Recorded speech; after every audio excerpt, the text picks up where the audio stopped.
It's time for Week in Focus Islam now. And of course, it's Week in Focus with Ashaba Hajara, always here on set with myself to analyze, also digest, but also review what has been taking place in the Islam world in this previous week that has been happening. By the way, in India, in institutions, they are banning Islam girls from veiling. Why is it so much of a problem for the girls to be veiling, and why are these people actually heckling, beating, and the Hindu have put it upon themselves to make sure that these people actually do not veil? Now in New Delhi, in Karnataka state, one of the schools, one of the institutions that actually belong to the government, they banned veiling there, and consequently there has been fighting between the Hindu and the Muslims. All that in tonight's Week in Focus with myself and Ashaba Hajara. Now do not go away, we come back, but before, let us see what Nana Cakes has in store this period.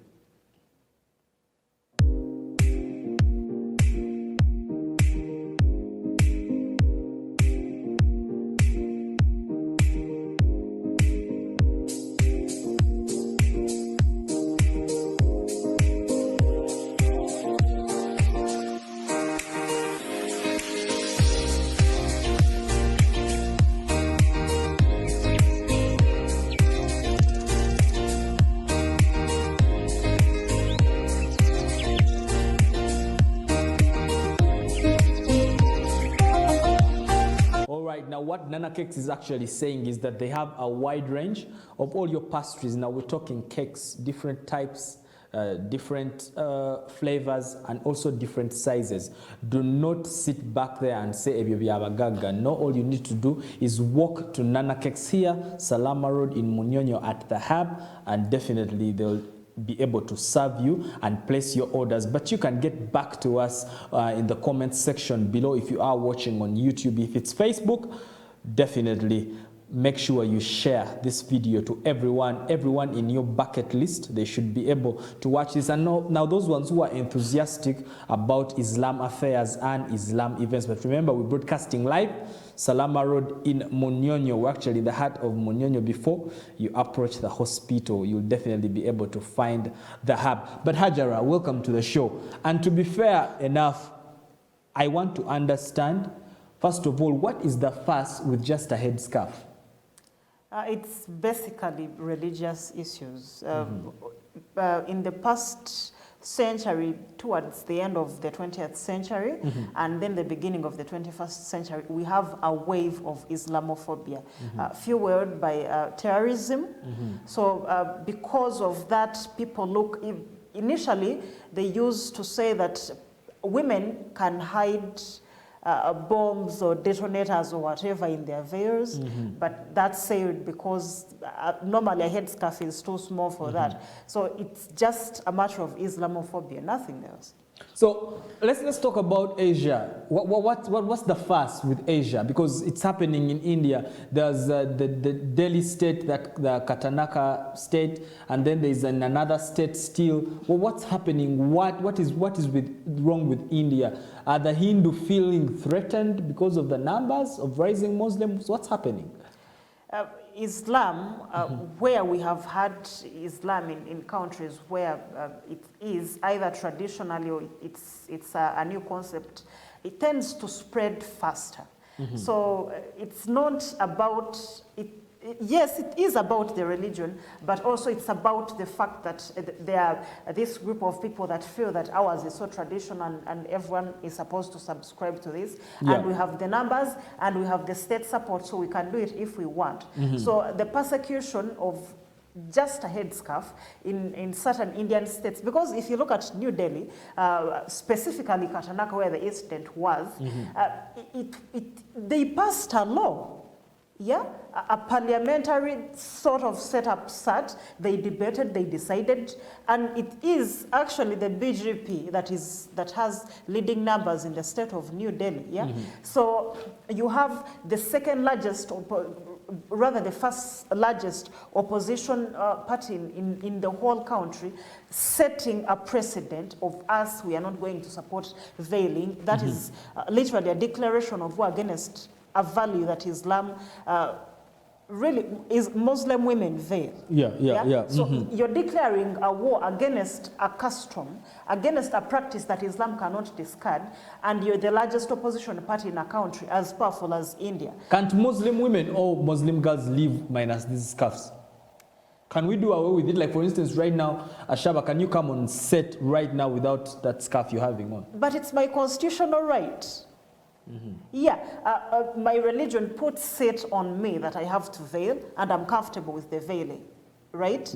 And then I have a freedom of expression, I have a freedom of association, I have a freedom of worship. Then I am entitled, I have a right to clothe, to be able to clothe myself. It comes both as a right and a duty, because if I walked naked, then there would be charges against me for that. Right. Yeah, but at the end of the day, Muslim women veiling is a religious right, it is a constitutional right, and both religious and constitutional rights are guaranteed in constitutions world over, except in countries that say we are going to ban this.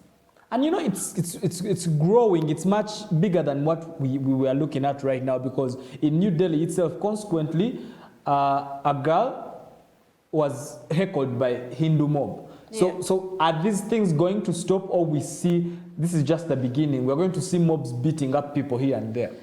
I know the law is there to protect people against such attacks. If you're a government, you have a responsibility to preserve the lives of the citizens and their property.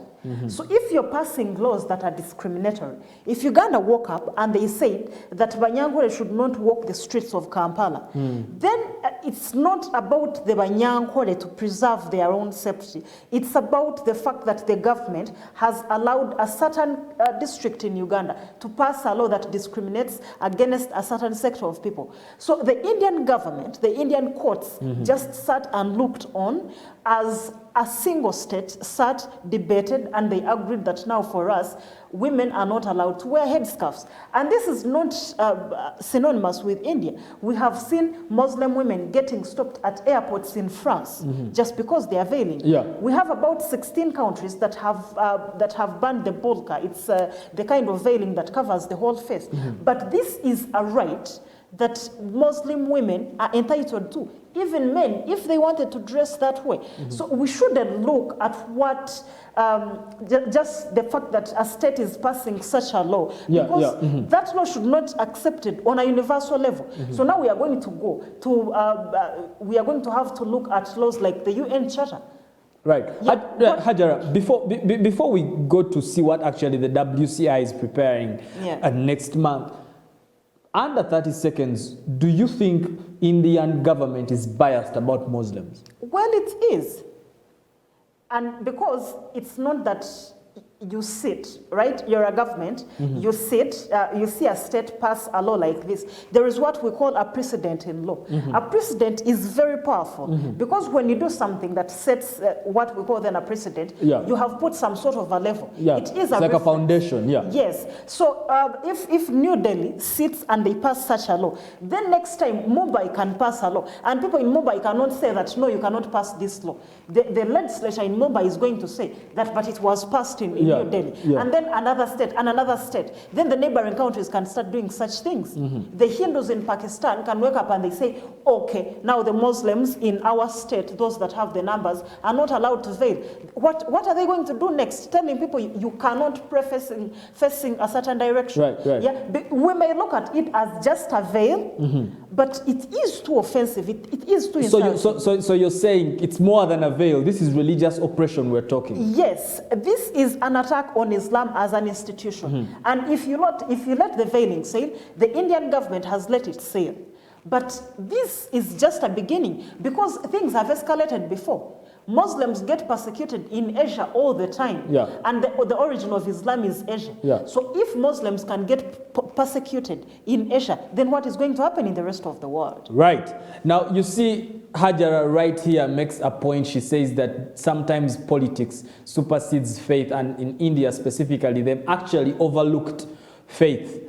And she says the decision is very, very biased. But let's go to Turkey right now. We see what they're preparing for us with the WCI. And when we come back, we dive deep. Remember, it is still Islam Now. Week in Focus, we're talking Islam events that have taken precedence in the week. We're coming back. Would you like to do business with Turkey? Join the 6th International Business Forum to be held in Ankara from March the 16th to 17th. Meet the most powerful producers in Turkey and create collaborations with them. Make agency agreements for representations. Participate in B2B business meetings with companies from various industries such as construction, mining, textiles, food, agriculture, machinery, automotive, fast food and general trade. Book your place in a perfect organisation now. Join the forum to be held in Ankara from March the 16th to 17th, 2022. Our programme is as follows. Business Forum for 2 days. 1 day Belu Abant Nature Tour, Snow Holiday daily. Take advantage of the limited availability to have your place. Submit your application to be part of the amazing programme. The 6th WCI Forum Turkey, the 16th to 17th of March 2022, Ankara.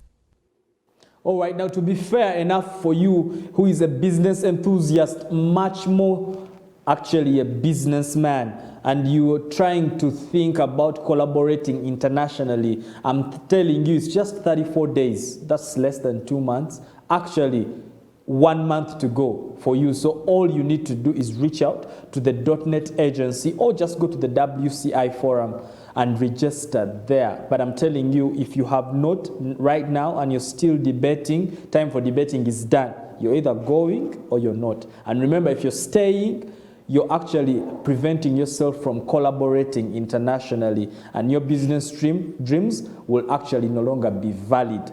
Hajara, if we are to understand what is happening right now with India, what is it so much for Indians, yet they have the biggest population of Muslims? They have a really big population for Muslims. Why is it that they're still being treated as a non-matter, as a non-issue with such a population? Doesn't the population have anything to say about the policies?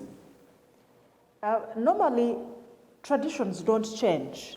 If a certain group of people has always been opposed to something, it doesn't change because the numbers have grown, yeah? For example, if we say that Ethiopians have always been opposed to colonialism. If we have another phase of colonialism, say 100 years from today, they're going to be still the same people. They're going to resist the way they resisted on the Battle of Adwa. So, because Indians have had a substantial number of them being Muslims, it doesn't change the Hindu biases. And for the record, we have had incidents of Hindus specifically attacking Muslims. Sometimes things get so bad that they become genocides. So you're dealing with a group of people that find Islam simply unacceptable, that oftentimes they have gone off to kill people. And that is Islam has faced that challenge. You have had the war on terror slapped against Islam. You have had Muslims described as terrorists. They are subjected to certain tests. When you say you're Muslim, then when you mention certain Arabic words, then people get startled, they have to run away because someone has sat somewhere and designed some sort of web that describes But Hajara, doesn't this have clout? Are these baseless allegations? Don't these people have a reason to say, hey, there's reason for fear, there's reason for stigma? Of course, they are baseless allegations. If a group comes out, and they say we are fighting not anyone but the United States because they didn't do good on their deal that we had 4 years ago, then they start fighting, they start capturing states. That's really not Islam. That sounds so much like a political deal gone bad. Right. So on the screen right now is that picture there of bundled up men. Is that in Minama, where they burnt villages and they bundled up these people? How did it get this bad? With the country of Myanmar, they have states, just like you see Nigeria, and there is this Rakhine state. They have a group of people called the Rohingyas. So that is one of the very extreme examples that the Hindus can go to in their fight against Islam. So where are human resource activists here? Human rights. Oh, they were there. Where are the activists? Do they come out and say, hey, what you're doing to these men here is wrong? Because these people look, why would you do that to someone? What have they done? Actually, they did worse than you're seeing on the screen. 40 villages were burned, children were killed, women were killed. The pictures that you have right now are showing men, but children and women were murdered. There was an influx of refugees in Indonesia from Myanmar because these people are persecuted. It was literally a genocide. So then do we see global organizations coming out, the UN, do we see them coming out? Is there effort felt in Muslim situations like it's felt with others? No, unfortunately for Islam, Islam has had a battle to fight alone in most cases. When these things were going on, there is a woman called Aung San Suu Kyi. Aung San Suu Kyi is described as the symbol of democracy in Myanmar. But this woman was holding executive power as the most powerful person in the country when all this was going on. As a matter of fact, I don't think that people from the Rakhine state really felt bad when she was overthrown by the military last year. Because she was overseeing those pictures that you're looking at right now. It was the government, it was the military. Just like how you can see the UPDF going after a certain class of people, a certain group. That, we call it, when you systemically kill a group of people, we call it a genocide, legally speaking. So we have seen examples of Muslims getting persecuted, getting killed, being subjected to schools that they are being taught certain things when really they are being taught Hinduism. It happened in China with the Uyghur Muslims. So you're looking at people in Myanmar that were killed, that were sent away, whose villages were burned merely because they believed in Islam. Right. So our time is really fast spent. As we wind up the discussion, are we saying that Muslims are intimately or on a low level or even on a high level or on a mild level being threatened in non-Arabic Asian countries? Is there a threat to Islam in these countries? Oh, but that's a fact. If you look at countries that have banned veiling, right? 16 countries, Austria, Denmark, Sweden. If you look at what happens to Muslims in France, if you look at what happens in Muslims in the United States, Muslims are the single most number that made up the Guantanamo Bay. So it is not a matter of speculation that Islam is under attack. No, it is a matter of fact. It has been happening for close to 30 years now. So there are no words you can't even beat around the bush when it comes to Islam and the perception of non-Muslims that hold power in the world and what they have done to Muslims in non-Muslim countries. Finally, Hajara, if I took off that veil right now and I made you come on set with your combed hair or braided hair, would I have done something wrong? Shadrach, as per the Ugandan constitution, I have a right to dress how I want. Let's say it happened in New Delhi. I think I would still challenge it legally.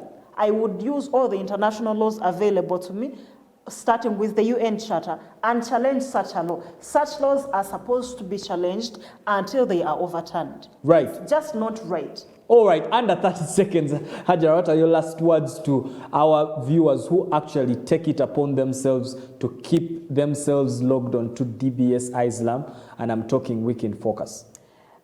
Normally, we come here with political topics. Someone has overthrown someone has attacked someone. But today we have had a show where I feel personally angry because someone decided that they can attack a veil. It's a headscarf. It's just a piece of cloth. And where you are, for Muslims and non-Muslims, you feel you have a religious right. You think you want to practice how you believe, you want to worship who you want to worship. Have the courtesy, have the decency to let people to believe in what they believe. Do not impose your beliefs on people that don't hold them. We are individuals, we are persons, each of us has something they believe in. Where you don't understand, please ask. Politicians, you have a job to uphold people's rights. You hold people accountable by their duties. You are supposed to enforce their rights. Do not use your positions to infringe on people's inherent rights. Let people dress the way they want as long as they are decent. Do not impose your beliefs on people. I cannot insist on this enough. Please stop imposing your religious beliefs on people that don't subscribe to the same. All right, that is Ashaba Hajara right there on Flames this week. This week's Week in Focus, she's been on Flames because she says that is a matter that touches her heart. And she says it is not fair for someone to sit back and just come up with something without the idea of how meaningful or valuable this could be, and they just decide to take it away. But remember, here at the Hub, a lot is happening, and what is actually being most significant currently is the holiday package for the students that will be in holiday.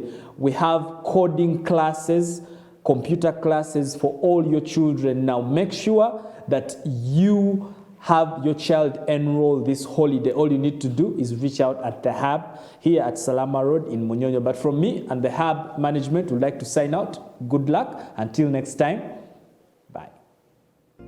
In this generation and on, early digital literacy will have a huge impact on self-development and strategic intelligence.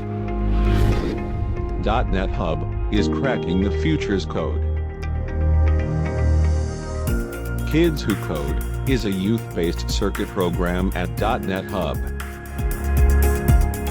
This is an initiative to help the kids begin their engineering journey, guiding them and activating their intuition abilities.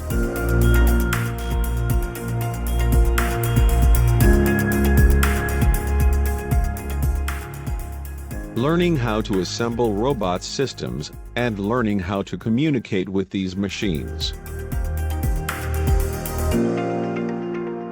Learning coding is the only way to stay competitive in this emerging technology growth and global technology market. The future doesn't just happen. Future gets happened. Embrace technology.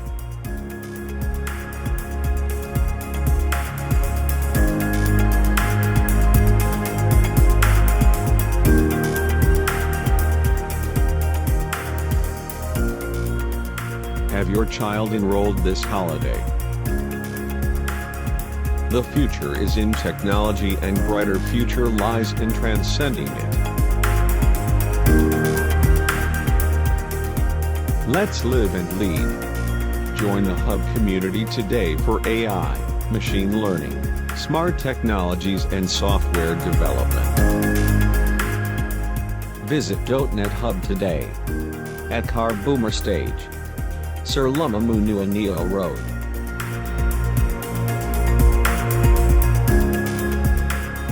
Contact the Hub on 0200-904-050 or at www.dotnetug.com.